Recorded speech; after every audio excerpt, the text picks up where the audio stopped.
Well, do you love coffee and you cannot survive without it?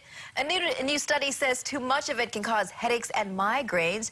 Joining us now with more is Dr. David Kaminskis, a neurologist with Adventist Health Castle. Good morning and welcome. Good morning. Thank you for having me. Thank you for being here, and I gotta say, happy anniversary. Well, thank you. 8 years with the hospital. That's right. That's right. It's amazing how quickly that went. Yes, and what a day to spend your anniversary on, and a day you can come in and talk about caffeine and headaches and this new study. What does it say? Yeah. Actually, this is an exciting new study which showed that, well, actually, two good things, really. One, good news for migraineurs. 1 to 2 cups of coffee a day have been clearly shown not to increase headache frequency. 3 to 4 or more than that servings of coffee a day or caffeine a day were associated with an increase in migraine frequency. Okay, and I gotta say, on this morning shift, some of us, we do drink a lot of coffee. I'm sure you do.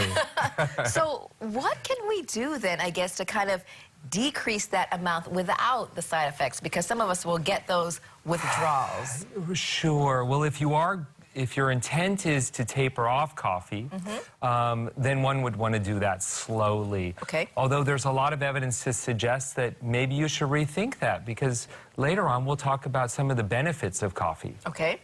So do we just kind of, you got to suck it up and you just got to do it, and then you just got to kind of deal with some of those withdrawal symptoms? I'm afraid that's the case. Okay, well, let's get to the benefits then. Sure. Well, you know, caffeine is one of the most studied subjects in medicine, really. Interestingly enough, as recently as 1991, the World Health Organization classified coffee as a carcinogen. In 2016, that was reversed, and that was due to the fact that caffeine and smoking were strongly associated, and it was actually the smoking.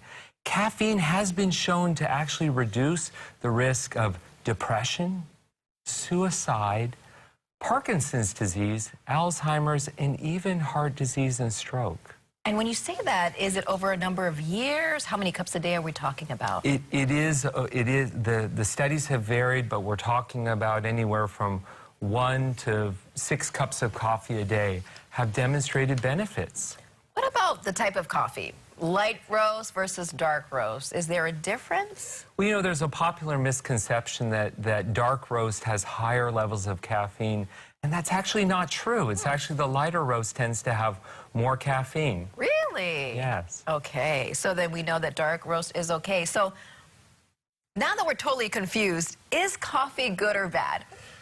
Well, I think that for the general population, coffee actually has health benefits. There are, however, a number of patients who probably shouldn't be drinking coffee, and those are people with, for example, insomnia, anxiety, sleep disorders, patients with heart conditions and palpitations and things. But it's always best to talk to your doctor about it first. All right. Well, thank you so much. Anything else you'd like to tell the viewers? No, thank you so much, and aloha. Yes, and thank you. 8 years. Happy anniversary. Thank you. All right, Doc.